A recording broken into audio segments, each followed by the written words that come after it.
And I suddenly realized that my replays aren't running. A's is going to push up onto Sloth. He knows he's down. He does back out. But the revive is happening. And he's going to get back up. Aza knows there's a second player because of the revive right in front of his very eyes. Long angle is going to be taken here by Ace. And that pick is going to come off. Aza's going to take him down and finish the kill. Oh, that was a fortunate one there for 2G. 3 versus 4. Now, dirty little angle being held here by Merxy, who comes off of it just at the wrong moment. As we see Ace make his way in and get that hatch open, that gives all of the more line of sight for Merxy to look through to try to get the kill onto this player. Now the hatch is open. Henry 2G getting ready to drop. Razor has diffuser getting ready to drop, and it looks like that is going to be the play. It's going to be a hatch drop. No messing around with church walls. No messing around with Moto. It's just going to be a drop straight down into Armory. Loads of holes there opened up in the wall, ready to peek through from blue onto Moto, as Nekwa is playing here all on his own. He's going to see the player there in blue. That's Merxy who's going to back out. That's the position of Nekwa given away. He doesn't know, however, that Jakoa is staying right here. Prior claims the life of Razor. Nekwa is the last man standing, who is going to get taken down eventually by Jakoa, as Nekwa just did not have the intel to know that there was a player standing right there next to him. Most unfortunate for Nekwa Sync there. No, it's not Nekwa Sync, is it? It's Nekwa 2G. He has dropped the sync now that he is no longer in Athena. So, haphazard first round for 2G. Took them a while. They did the work that they needed to do, but it took them a while to get there. It wasn't the most competent take. They lost more time and players than they should have done in Dirt Tunnel. They took their time to get over to Kitchen. They did the right things in terms of droning, trying to find out where the defensive players were. Did they make the right decision splitting Nekwa from the group and sending him solo? Possibly. I mean, he might have been able to get a good trade as the 1 or 2 players that dropped in through the hatch in Kitchen. He might have been able to get a good trade on them, but playing solo without the intel just did not work in his favor. Now we are going to go to CCTV, and we are going to see a much more common setup here for this season, which is no rotate right here. This has been a thing now for a season and a half or so to not have a rotate here. Reinforce here, no rotate here. Serves the attackers better than it serves the defenders most of the time. No utility being put down to stop this wall just yet. We could see one signal jammer getting placed, but we don't have a bandit or a Kaid in play. Even though neither of them are banned, we are going to get signal jammers put down instead. Now it's going to be placed here slightly to the left. That's an interesting choice. I don't know why you would choose to put that there. We are going to have a Banshee there to slow down a push. Now, commonly, you want to open up the left panel. So, stopping the right panel from getting open seems a little bit semi-pointless because the left is the most common panel to go for. But with Maverick on the board, so much better than Thatcher. He's going to get himself up close, try to work out where that signal jammer is. He knows it's somewhere over on the right based on what he can hear. Rarity's going to hold the angle. Sloth is going to be responsible for opening up this wall. And we've got 4 players stacking up here right now. If they don't get this wall open, this is a big oof. A big oof for 2G. But it is starting to come. They've worked out that they can... Oh no, if they move it a bit over to the left, they will get that with no problem. Sloth is having a look, assuming that the signal jammer is in the middle, but it's not. It's over on the right-hand side. Looks like Sloth hasn't yet worked this out, as Nekwa is going to get taken down by Consta, who is playing on the catwalk. Ash breaching round is going to go out, but that's not going to do anything to the signal jammer. What is 2G doing? This is the easiest play to make. You just need a little bit of intel. Just walk up to the wall, Sloth, and you can hear that the signal jammer is right there next to you. But instead, he's focusing on this left side. But he cannot find it. He's opening fire. We have spent half of the round trying to find one signal jammer on a wall with 3 players just sat here waiting. This is abysmal. But eventually, they get the job done. Razor is going to repel here on this balcony, as you would expect. Opening fire, trying to hold back the players. Henry 2G does get taken down by Consta up here on the catwalk as he tries to push in through the other garage door. Consta holding very, very firm with 3 ADSs to protect him. There's no way he is getting fragged out. Razor's going to tuck up on the doorway right here as we see Aza take a little bit of damage over here in cash. Consta's taking a little bit of a health hit as well, but he is still looking good. Now, Razor pushing in on Intel here. As Mercy manages to claim the life of Sloth, he gets another as Constant does eventually get taken down. Razor is the last player standing on 2G. 1 versus 4. He's going to see the players poking out of that breach, but Pryor is going to come off better in that gunfight. And we are going to see 2G lose their second round in a row as Mutiny do take the win. And I got to be honest, 2G at the moment here are looking sloppy. They are looking sloppy. I don't like to call these things, but that wall... That wall should have got opened a whole lot quicker than it did. Almost 2 minutes to get the main wall open when there was just one signal jammer on it. You got to start questioning what's going on as a team, whether it's drone work to find where that signal jammer is. Using your ears. I mean, you can hear it when you walk up against it. You can feel it. You can almost feel it as you walk up against it.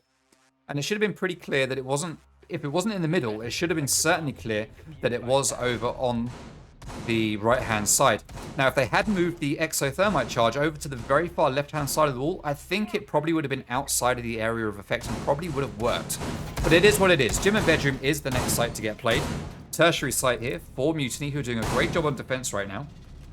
We have seen these guys play Clubhouse twice. On Clubhouse, for Mutiny, they won 82% of the rounds they played here. They are actually 2-0 on Clubhouse. They played it twice and won it twice.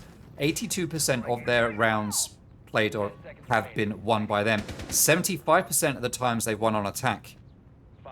The defensive rounds they played on Clubhouse, they've won 100% of the time. So this is very, very important right here. That Karma picked this map, but they did not get to pick starting side. It was the choice of Mutiny, and they decided to go defense, which does make good sense when you look at the statistics. 100% of defensive rounds won by Mutiny on this map. It makes good sense for them to choose defense to start. And they are taking advantage of that right now, going 2-0 up. There is time for for 2G to turn this around. Obviously, it's not a done deal just yet. But Mutiny are putting in a much better showing than they did when they played against 2G on Oregon just last week. But we actually saw Constant get a donut, which I'm sure he's not happy about, but it wasn't an impactful game, so it's probably not that fussed about it in the grand scheme of things. Now we can hear more signal jammers here on the wall. Let's see if Karma have learned how to deal with this. They're still going to open up the same holes that they opened up the first time. All you've got to do, Slot, is just open in the middle here on the right-hand side, and you've got this. This is interesting plays. All right.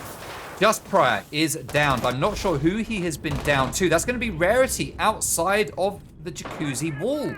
And he's going to get that pick. That wall hasn't been reinforced, which is an interesting choice. An interesting choice from Mutiny. And that does go against them there as Rarity just gets the free kill through a couple of little holes in the wall there. Castle barricades are getting spotted. You do need your castle when you play here. Rarity goes to open that wall up, but he does miss it and decides to give us a little 360 as he backs out. Razor does go down as Henry 2G starts to push in. Player behind the shield and Sarir Gate. That isn't going to go down anytime soon as there are 2 ADSs and a Sarir Gate stopping any breaching rounds from taking down that shield. Henry 2G decides better to use one of those breaching rounds for that purpose. And all the player there has to do, which is Constant, he just has to sit here and wait. He doesn't even have to peek it. He has so much control here. He doesn't have to peek. He can just stay there. But Mercs is going to take down Necro. Constant is going to make that peek, and he is going to take down Sloth, making it a 3 versus 4. He's going to peek onto Henry, and he's going to take him down as well. Even Rarity outside the breach, who does push his way in. His position is given away. He's not going to get past that castle barricade just yet. As Mercsy, the cheeky little scamp, does run outside and manages to not do anything with it. But he does distract Razor for long enough, as Razor does manage to turn it around and get a couple of quick kills in succession, evening things out at a 2 versus 2. Now, these two players are split apart, and Mutiny are going to be well aware of this.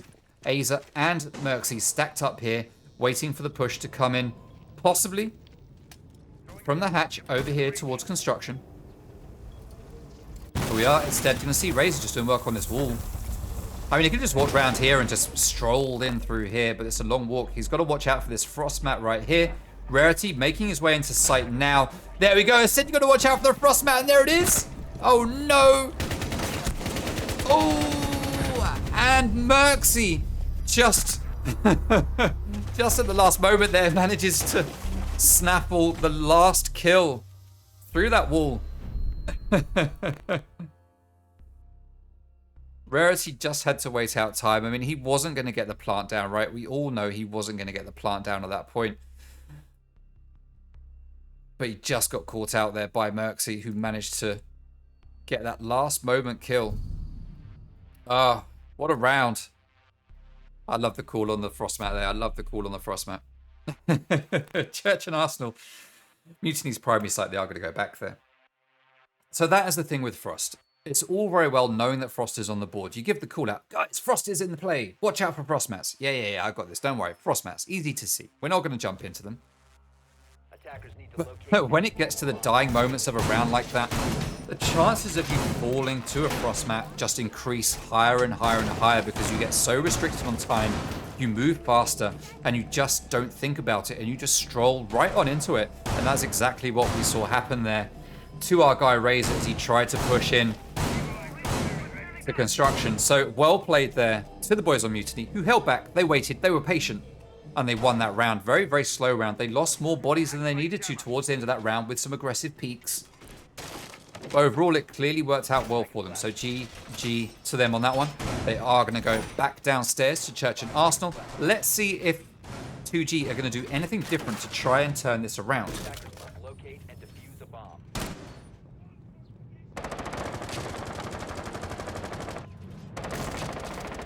No, we aren't map 2-6, so we started at 7 or just after 7, not at 6 o'clock. We were due to start at 6, but teams for tomorrow night's game and tonight's game felt 7 o'clock would be better for them, so we shifted it back an hour.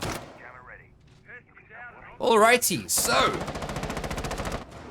Fuse being brought into play here by Razor. This could be a big brain play because you take him into kitchen, you can take out a hell of a lot of utility down below. Even if you don't take down utility, you push out the defenders that are waiting to impact trick or hold angles through holes that have been placed here. So Fuse could be a very good play. You just have to get him in and get his charge down before any of the defense realize that he's there and manage to take him out. You've also got to make sure there's no one on the top floor. Now we can see that whether they know it or not, Karma do have, 2G do have top floor control. Now there we go. We see the Fuse charges going down. They are going to push the players back, and that hatch is going to get opened up by the breaching round. Impact trick is not going to be successful due to timing, and that hatch is going to get opened up so much quicker than it did last time. Sounded like a C4 just got pulled there. Well, I haven't seen it come popping out. Razor's going to be using the AK-12 to look through those long angles to see if he can find any players at the back of sight. He's going to drop that cluster charge to try to move anyone out if there is anyone there. And I think that's his last cluster charge spent. Neko's going to be watching down through that hatch to see if he can find anyone. But those raised boxes now are going to make it a little bit more different. We're going to see 2G pushing their way down dirt just like they did last time. Two of them trying to push onto Aza. Henry 2G has taken some damage, but Aza's taking damage here in blue as well. Or in dirt, rather. That's the last cluster charge sent out by Fuse.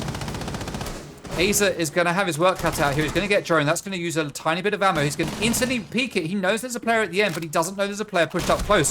The reload goes into play, but Henry is going to push on that reload and take advantage of it, clearing Aza out. So that is dirt now free. And for the first time, pretty much, we see 2G taking the advantage here. They have the steering wheel in their hands, and they're just trying to drive this car to where they want it to go. Though Consta and Merxy are going to claim 2 lives. Consta's going to claim the 3rd one. That's the double kill for him, as we now see a 4 versus 2, and 2G are not looking strong here on this map. How they picked Clubhouse to come to is beyond me with the way they are performing right now on it. Rarity is the last man standing. He is very, very good in a clutch situation, but in a 1 versus 4 against Mutiny, it might be asking a little bit too much. Gunfire rains up to him. I don't know what the opposite of rain is. Rain comes from the top. I don't know what comes from below. C4 does come out, and that is going to get the pick. What a way to finish the round. Beautiful C4 play there. Coming out from Jakoa, taking down Rarity as Rarity just sits there in the kitchen contemplating what has happened to the rest of his teammates. And he does get picked off. And that is another round on the board for Mutiny, looking very good at 4-0 right now. CCTV, going to be the next site to get played. Macro's calling the same thing that I literally just said. There is a 3-minute delay on the stream, so Macros has said this before you've heard me say it, but he's just said they picked Club against Mutiny. That's what happened. Yeah, I don't understand why they've let this go through. Not just why they've let it go through, but why they've picked it. If they VOD reviewed it, fair enough. If you VOD reviewed it and you think, hey, we know what Mutiny are going to do on this map, we'll just counter it every single time. Then fair enough for letting it go through. You kind of use that knowledge to your advantage, right? You shouldn't let it go against you.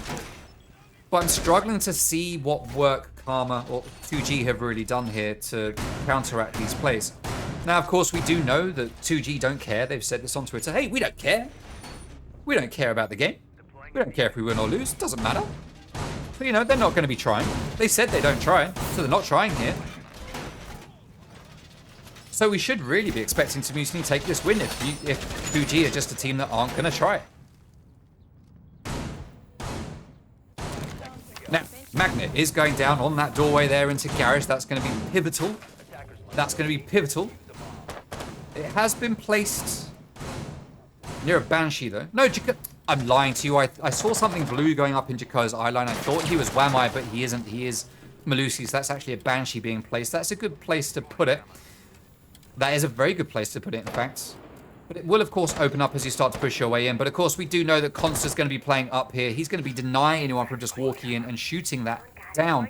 But Utility will be able to take it out of play. A grenade chucked in will take it out of commission, along with the barbed wire that's placed there. So a simple grenade will see this fall. And Nekwa is just the player to do that, as he is Iana. He is going to cook that grenade, but he's going to chuck it up onto the catwalk. Does he not know there are 3 ADSs there?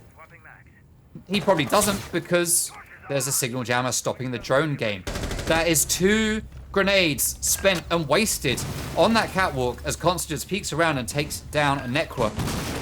Karma are continuing to look sloppy. They do have this CCTV wall open much quicker, though, than they did the first time they tried it. And the second time, in fact. It does get opened up. We do see Merxy taking a bit of damage in the legs as he does get fired upon through the hole there at the bottom of the wall that was opened up by Maverick. Ace is going to chuck out that Selma, but it's going to get quickly denied by Merxy, who is going to shoot it out. That wall is going to remain closed. The second Selma's going to go up. Merxy's going to take that down too. This is a great hold coming out here from the boys of Mutiny. Aza just tucked up here behind the bomb chassis. Bold as you like. Maverick trying to open up the holes underneath Consta to push in. But these ADSs are going to keep him protected as Aza takes down Sloth. I just feel like we might as well just spectate Mutiny at this point. The way the round is going, we're just not seeing a lot of work being done by 2G. This is not a great showing for them. I'm looking forward to seeing what they do on Cafe. We've seen them play Cafe.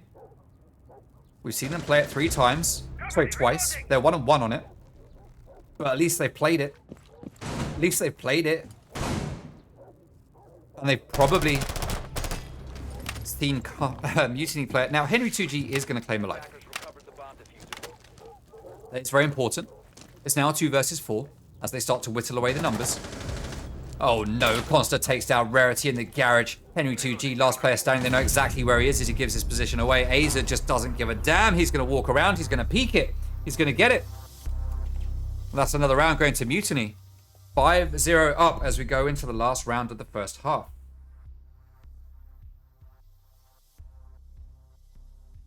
Well, don't I feel stupid voting for 2G in the prediction panel right now?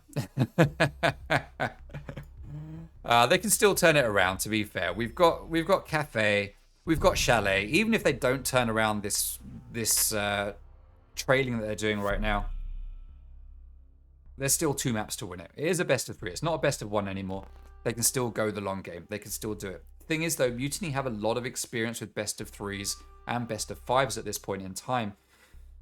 The JPC boys on 2G, which is 4 of the 5 players right now, also have equal experience when it comes to best of 3s and best of 5s, certainly back from their JPC days, which hasn't been for a while.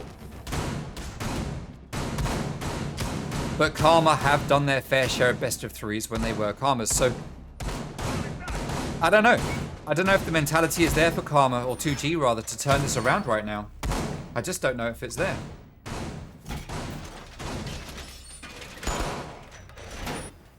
I think 2G sounds better than Sync as well, to be fair. Yeah. The thing is, and I know Voxy's going to go, oh, Sync, your dad jokes are so stupid. It's not a dad joke. It's just, when you see 2G, you just instantly think it's a downgrade from 3G, 4G, or 5G. It's not.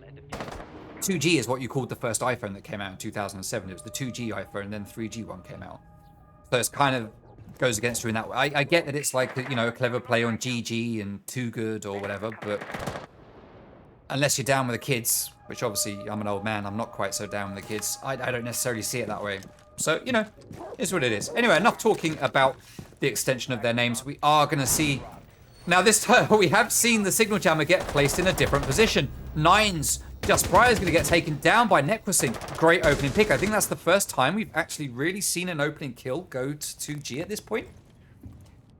Or was it Rarity when he took down Jakoa through the soft wall on Gym and Bedroom last time? I can't recall, but it is traded out by Concert, who is going to get a refrag. Sloth has left the game already, 4 versus 4. Hope he remembers that there are more maps to play here, so hopefully that's not just a rage quit and he's decided he's not coming back, because that will be unfortunate for 2G. Now, you can switch players in between maps. You don't have to keep the same players all through the game. So if Sloth is just trading out for someone like Bev, who's going to come in later, then that's absolutely fine. It doesn't matter. 2G do still have one rehost left, so they can use that if they need to. Now, Aza playing here with a C4. Oh no, he's going to miss. Throw it. It's not going to go over. He's going to shoot it out. And that is going to be absolutely useless as Aza backs back out to construction. Constant holding down here Cash with his buddy Aza. He's going to sit here, though. He's going to hold here firm as the utility from Nekwa is going to go out to open up holes in the wall, which, to be fair, I think was actually already open. He's going to push his way down here to that rotate. Aza is sitting there watching that hole, and Consta's doubling up on it as well. Oh, we saw Nekwa sneak his way past, and Consta does get taken down, but they do not know that Aza is here waiting 3 versus 3, and things are looking pretty decent right now for 2G. This could be the first round that they win. Sloth is going to open up this wall, though, as Rarity does get taken down. Merxy with the jump outs is going to take a fair bit of damage. Playing with his life here as he takes another bullet as he vaults back in. Aza does get that pick, and Henry 2G, last player standing. We could be seeing a 6-0 here as we go into round number 7, and the sides flip. Henry, what can he pull out of the bag? He has no breaching rounds left, but he does have 2 breaching charges. He can make his way into cash. That's not a problem. But we can see there's a player in there, laid down, waiting for something to happen. That is Merxy. Cheeky fella. Just laying there waiting. And we could be having an informal tactical timeout here from 2G as they wait for their 5th player to rejoin them. 15 seconds to go. Time is running low. 10 seconds to go. Henry 2G is going to claim 1 life as Aza gets a little bit excited, comes out wanting that kill. Henry comes off better, but he does not manage to take out any more players. It's an impactless frag. And we do see 2G going 6-0 up. Now, I'm going to assume that 2G are wanting the rehost here, or at least the pause. Let me check.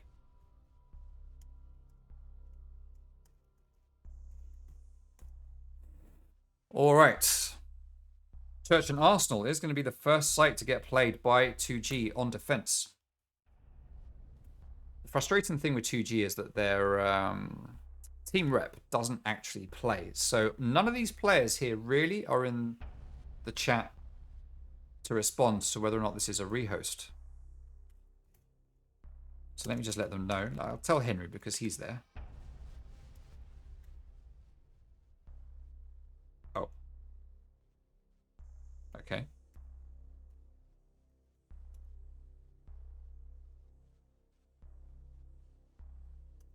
Okay. So it turns out that Sloth isn't coming back, so we aren't getting a rehost, and 2G are going forward in a 4 versus 5 to finish this game. To finish this map, at least.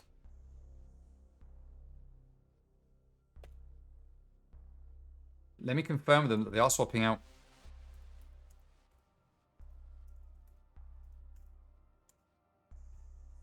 That they are switching between maps, because we won't be able to start a map number 2.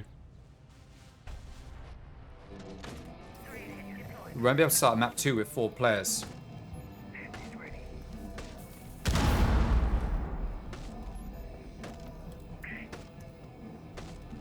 Alright, so Karma, 2G. playing here in a 4 versus 5. They go onto defense. They are going to go downstairs to Church and Arsenal for their very first defensive round. Henry not doing anything because he is responding to me in the chat. 10 seconds remaining. Okay, 4 versus 5. Attacker's objective is to locate a bomb and defuse it. Okay. All right. So, Merksy going to open up the garage door. Let's see how Mutiny will approach this 4v5 situation. If I know Mutiny the way I think I know Mutiny, they won't hold back against 2G in a 4 versus 5. They will keep on going and just take it just as if they were playing a 5v5. They're not going to want to throw things away. Garage door gets opened up. They have the intel. Yellow ping's going out onto Mozzie. It's going to be cool. Oh, but Rarity is going to get that kill. He is a great Mozzie player, but he is going to get refragged by Jakoa, who takes him down. 2 versus 4 now. As Henry has left the game as well. 3 versus 5. And we could be seeing here 2G just folding. And we might just be getting a 1-map game here tonight. All right.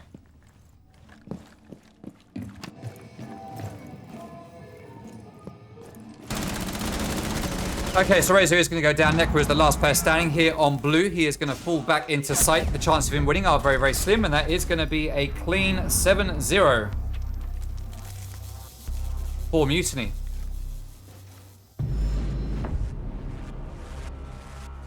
A clean 7-0. So we will see what is going to happen here, and if we are in fact going to be coming back for a map number 2. At the moment, I'm just not sure. There is the scoreboard.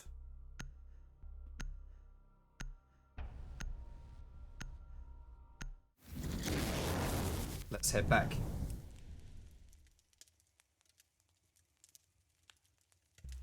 Okay, bear with me for a second, stream.